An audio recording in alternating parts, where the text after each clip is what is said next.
Pemirsa, jumpa kembali di channel Belajar dan Berbagi. Video kali ini kita akan belajar untuk mengenali jenis masker dari kain, sehingga kita harapannya dapat memilih masker dari kain ini dengan tepat, yaitu melalui pengenalan syarat-syarat standar yang harus diterapkan terhadap masker dari kain.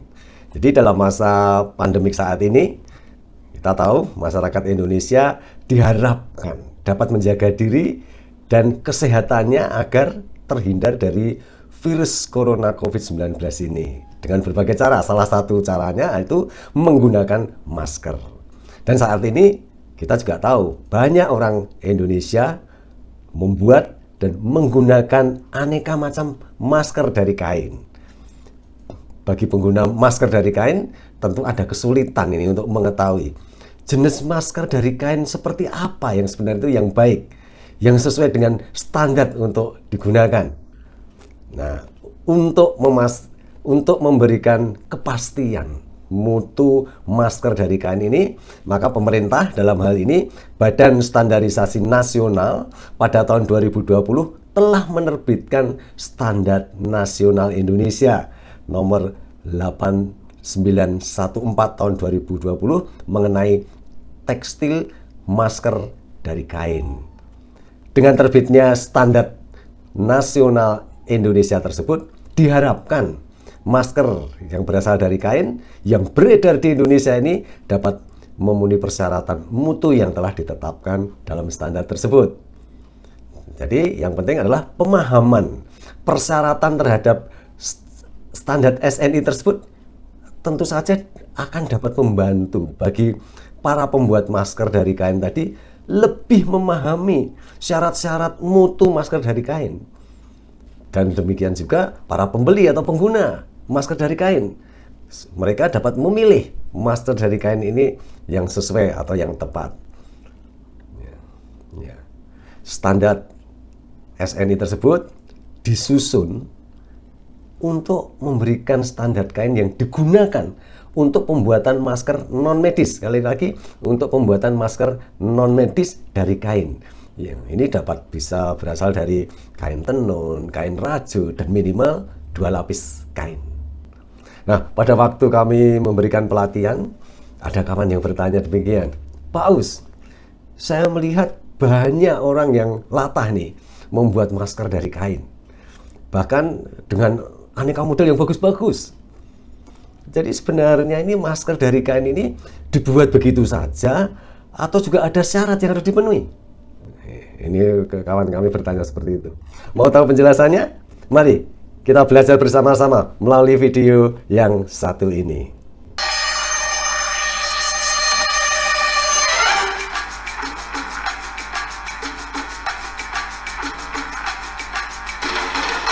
Pemirsa, dalam belajar kali ini saya menggunakan referensi SNI 8914. Jadi SNI 8914 tahun 2020 dengan judul Tekstil Masker dari Kain. Pertama kita akan mengenal dulu definisi masker dari kain. Jadi masker dari kain ini didefinisikan sebagai masker yang terdiri dari minimal 2 lapis. 2 lapis kain yang terpisah atau menyatu dengan teknik tertentu. Ada beberapa teknik untuk menyatukan ini. Ada yang dengan cara penjahitan, ada laminasi, ada rajut double knit, ada kain tenun double face, ada pengeleman, dan sebagainya. Masker kain ini merupakan salah satu bentuk dari alat pelindung diri atau yang sering dikenal APD atau PPE, Personal Protective Equipment, yang biasanya ini digunakan untuk keperluan apa ini? Perlindungan dari penularan penyakit infeksi saluran pernafasan. Yang perlu diingat, masker medis lebih efektif untuk menyaring partikel, virus, dan bakteri dibandingkan dengan masker dari kain. Namun, masker dari kain juga bisa berfungsi dengan efektif jika digunakan dengan benar. Kemudian, masker dari kain dibuat dari berbagai macam jenis kain. Ada yang dari tenun, kain rajut, dan dari berbagai macam jenis serat. Masker kain yang beredar di pasaran ini ada yang terdiri dari 1 lapis, ada yang 2 lapis, ada yang 3 lapis. Dan penggunaan masker dari kain ini tentu saja memiliki kelebihan, yaitu dapat dicuci dan digunakan berulang kali. Dari standar yang kita pelajari ini, kita juga perlu tahu apa sih sebenarnya ruang lingkup dari standar tersebut. Yang pertama, standar SNI, Standar Nasional Indonesia tersebut itu merupakan persyaratan mutu masker yang terbuat dari kain, baik kain tenun maupun kain rajut. Itu yang kedua, standar SNC tersebut ini hanya berlaku untuk masker yang terdiri dari 2 lapis kain dan dapat dicuci ulang beberapa kali. Namun tidak ada panduannya berapa kali masker itu dapat dicuci. Dari pandangan saya, seyogianya produsen itu mempunyai studi stability, studi endurance, apapun namanya, prinsipnya studi untuk mengetahui berapa kali pencucian masker ini diperbolehkan sehingga masker itu dapat digunakan secara tetap efektif. Efektif dalam hal ini bisa menyaring partikel, kalau untuk tujuannya partikel ya, udah bisa menyaring bakteri kalau memang tujuannya masker ini untuk menyaring bakteri. Jadi masih tetap efektif. Berapa kali? Nah, ini perlu dilakukan studi dan disampaikan kepada pengguna supaya efektif.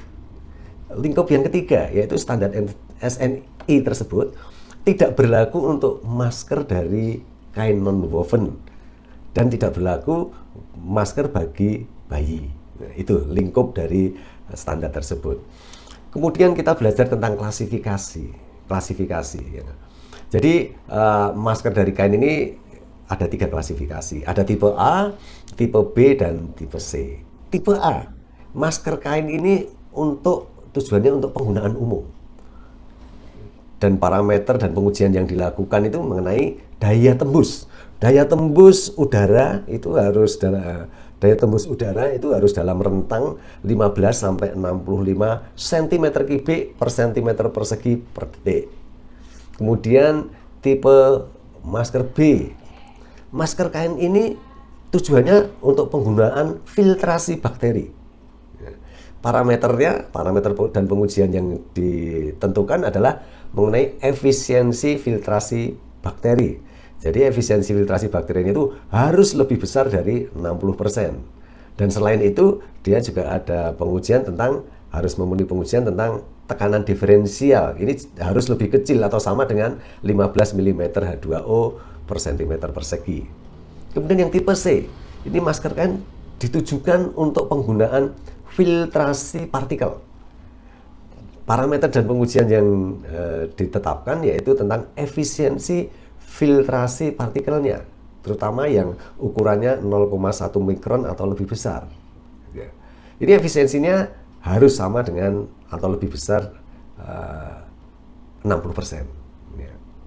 Kemudian juga parameter pengujian tentang tekanan diferensial itu harus lebih kecil atau sama dengan 21 mm H2O per cm persegi. Itu tadi kita mengenal klasifikasi. Nah, kemudian kita mau mengenal juga efektivitas penggunaan masker dari kain. Apa yang mempengaruhi efektivitas penggunaan masker dari kain? Yang pertama dari bahannya. Yang kedua, pedoman penggunaan. Kedua ini harus diperhatikan supaya waktu menggunakan masker dari kain efektif. Dari bahannya dulu, efektivitas penyaringan pada masker kain itu sangat tergantung dari jumlah lapisan dan kerapatan tenunan kainnya. Di standar menyatakan bahwa kombinasi bahan paling efektif yaitu menggunakan lapisan kain dari serat alam seperti kain katun ditambah dengan 2 lapisan kain sifon berpoliester spandek. Ini mampu menyaring 80 sampai 99% partikel. Tentu saja tergantung ukuran partikelnya. Itu dari sisi bahan. Yang kedua dari sisi pedoman penggunaan. Jadi masker kain ini sebaiknya tidak dipakai lebih dari 4 jam. Karena masker kain tidak seefektif masker medis. Dalam hal apa? Dalam hal menyaring partikel, menyaring virus, menyaring bakteri. Ya. Sehingga setelah 4 jam ya masker dari kain perlu dicuci. Ya. Kemudian pedoman berikutnya untuk penggunaan masyarakat yang sehat. Untuk masyarakat yang sehat. Ini ada pedomannya. Jadi ketika digunakan di tempat umum atau fasilitas lainnya, itu harus tetap menjaga jarak 1 hingga 2 meter. Itu pedomannya. Kemudian bagi tenaga medis, pedoman bagi tenaga medis, masker kain ini tidak direkomendasikan sebagai alat pelindung diri APD untuk tingkat keparahan yang tinggi seperti para medis atau tenaga medis tersebut. Dan masker kain ini idealnya perlu dikombinasikan dengan pelindung wajah yang menutupi seluruh bagian depan dan sisi wajahnya. Selanjutnya, jadi pemerintah sudah menganjurkan agar masyarakat menggunakan masker kain yang 3 lapis. Hal ini sesuai dengan panduan yang diterbitkan oleh WHO, Organisasi Kesehatan Dunia. Dan di WHO tadi memang merekomendasikan bahwa masker kain terdiri dari 3 lapis, masing-masing lapisan itu harus mempunyai sifat dan fungsinya sendiri-sendiri. Yang pertama, lapisan luar dari kain ini mempunyai sifat kedap air atau tahan air.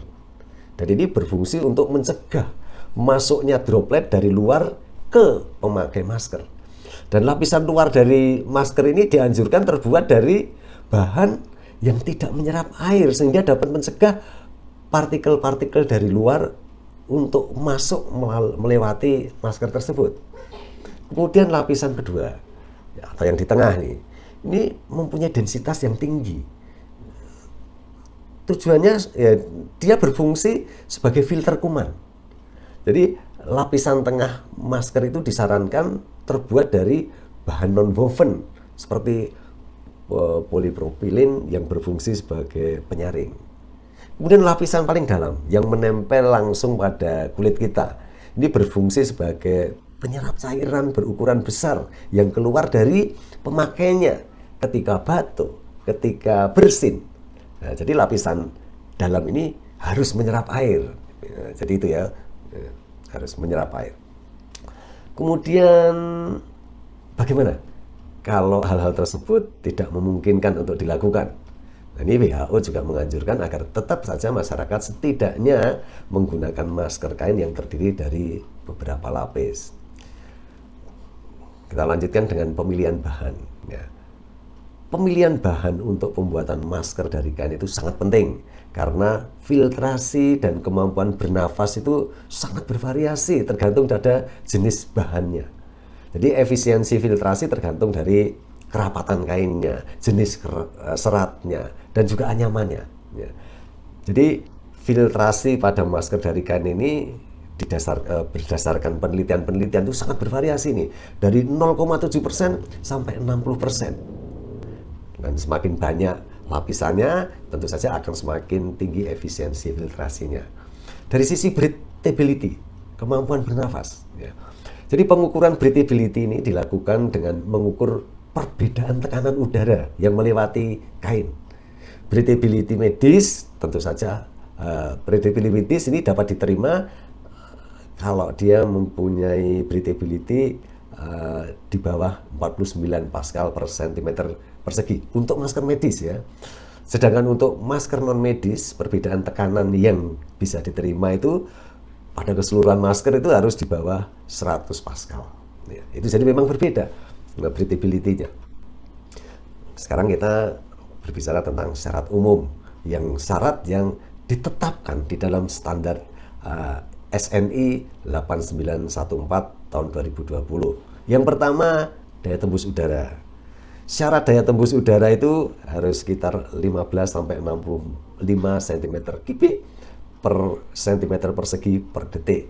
Jadi daya tembus udara ini didefinisikan sebagai kecepatan aliran udara yang melewati contoh uji dengan luas tertentu secara tegak lurus dan terus-menerus terhadap penurunan tekanan dan dalam waktu tertentu. Ya.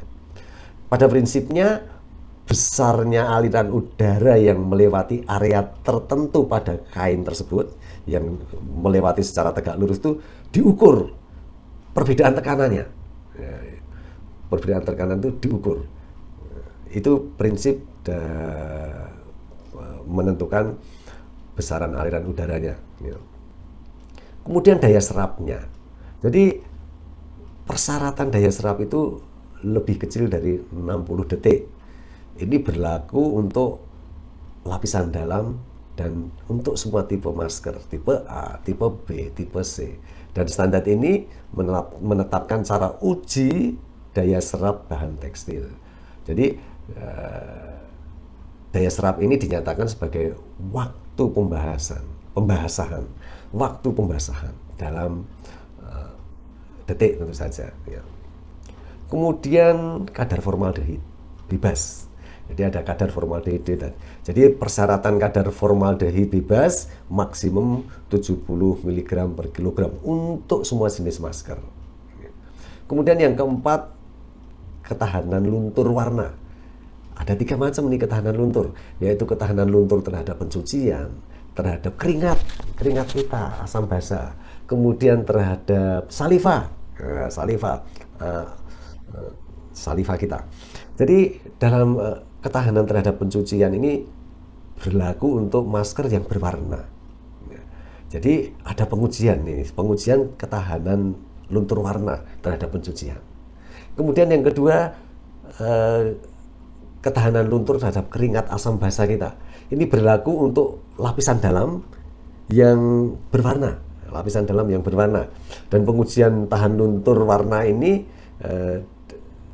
dilakukan terhadap keringat kita. Kemudian ketahanan terhadap saliva, air ludah kita. Ini berlaku untuk lapisan dalam yang berwarna. Jadi pengujian tahan luntur warna ini dilakukan terhadap saliva, terhadap ludah kita. Tahan luntur warna ini didefinisikan sebagai perpindahan zat warna dari contoh yang diuji tadi ke kertas saring menggunakan tentu saja larutan buatan yang terkait dengan larutan buatan untuk keringat, untuk saliva. Jadi ludah atau saliva ini didefinisikan sebagai air yang keluar dari mulut kita ya. Kemudian evaluasi setelah pengujian tadi dilakukan ini dengan mengamati penodaan warna pada kertas saring, yaitu dengan membandingkannya terhadap kertas saring yang asli. Yang asli seperti apa, yang sudah dilewati cairan buatan tadi seperti apa warna dibandingkan. Itu melihat ketahanan luntur dari warna. Kemudian yang kelima, zat warna asokarsinogen. Ini berlaku untuk lapisan dalam yang berwarna, Pengujian zat warna asokarsinogen ini berlaku semua jenis masker. Dan ini ada ketentuannya, batasannya, tidak boleh lebih dari 30 mg per kilogram. Karena kita tahu kalau lebih zat aso ini bersifat karsinogen, artinya dapat menyebabkan kanker. Jadi oleh karena itu dibatasi jumlahnya. Kemudian kadar logam berat. Ini juga untuk semua jenis masker dan lapisan yang dalam yang berwarna. Karena kita tahu dalam di situ kemungkinan ada banyak logam-logam berat yang perlu dibatasi, karena logam berat itu juga mempunyai sifat toksik atau racun. Jadi perlu dibatasi jumlahnya. Misalnya di sana ada arsen, kemungkinan ada timbal, ada kadmium, ada kobalt, ada tembaga, ada nikel, ada merkuri dan sebagainya. Itu logam-logam berat yang harus dibatasi jumlahnya. Kemudian berikutnya ketahanan terhadap pembasahan permukaan. Ini dengan istilahnya dengan pengujian uji siram namanya. Ini berlaku untuk masker yang melalui proses penyempurnaan tahan air, water repellent. Ini berlaku untuk lapisan yang luar. Jadi di sana ada pengujian. Jadi kalau memang di sana pembuatan kainnya itu memang ada proses penyempurnaan supaya tahan air, perlu pengujian tersebut.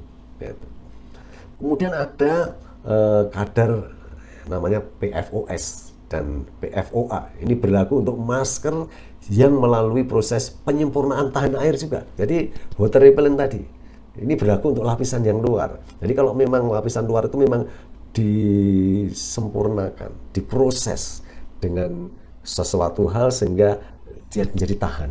Nah, ini perlu juga pengujian kadar tersebut. Kemudian aktivitas antibakteri. Tadi kan ada untuk tipe B itu kan memang khusus untuk filtrasi bakteri. Jadi nilai aktivitas antibakteri ini berlaku untuk masker yang melalui proses penyempurnaan antibakteri. Jadi kalau di sana memang dipakai ini bahannya itu disempurnakan atau ditreatment dengan supaya ada antibakterinya. Nah itu perlu menguji nilai aktivitas antibakteri. Kemudian pengujian berikutnya adalah efisiensi filtrasi bakteri. Ya. Jadi persyaratannya hanya untuk masker tipe B dengan efisiensi filtrasi bakteri harus lebih besar atau sama dengan 60%. Jadi pengujian penetapan efisiensi filtrasi bakteri ini biasanya menggunakan aerosol biologis nih. Ini nanti dicampur atau ditambahi dengan Staphylococcus aureus misalnya. Baik, kemudian berikutnya itu pengujian tentang syarat tentang tekanan diferensial. Ini berlaku hanya untuk tipe B dan C.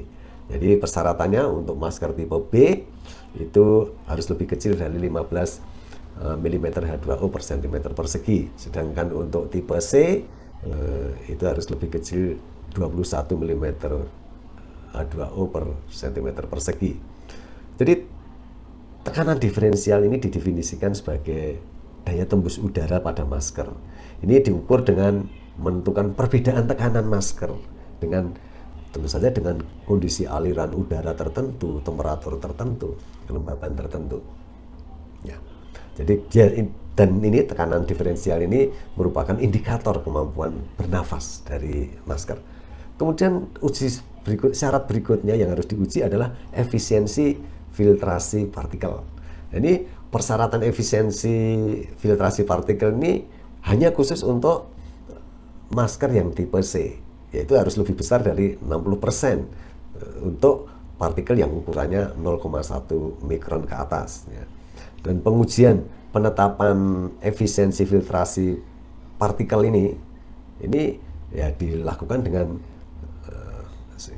daya tembusnya dari partikel tersebut. Kemudian pengemasan. Masker dari kain harus dikemas per buah dengan cara dilipat dan atau dibungkus dengan plastik. Itulah syarat yang ditetapkan dalam SNI standar SNI tersebut. Ya. Kemudian yang penting adalah penandaan pada kemasan masker dari kain itu setidak-tidaknya harus mencantumkan satu, mereknya. Yang kedua, negara pembuatnya. Yang ketiga, jenis serat dari setiap lapisannya. Tadi ada 3 lapis, jenis seratnya apa saja. Kemudian antibakteri, kalau memang dia masker tadi melalui penyempurnaan antibakteri. Kemudian tahan air, apabila memang masker tersebut melalui proses penyempurnaan tahan air. Kemudian label untuk cuci sebelum dipakai. Kemudian petunjuk pencucian. Caranya mencuci bagaimana. Kemudian tipe atau jenis masker tersebut, tipe A, tipe B, tipe C, karena masing-masing tujuan penggunaannya beda-beda. Kalau tidak dicantumkan, ya bagaimana kita bisa memilih sesuai dengan yang kita inginkan, kita harapkan dari fungsi masker tersebut. Demikian kita telah belajar untuk mengenal jenis-jenis masker dari kain. Kita sudah belajar bahan yang digunakan dalam masker dari kain. Kemudian kita juga mengetahui syarat-syarat apa saja yang harus dipenuhi dari masker dari kain tersebut, dan juga tanda-tanda penandaan apa yang perlu dicantumkan dalam masker dari kain tersebut. Dengan mengenalnya, harapannya tentu saja kita bisa menentukan mana masker kain yang paling layak untuk kita gunakan. Semoga bermanfaat. Selamat jumpa kembali pada video selanjutnya dengan topik yang berbeda. Sampai jumpa.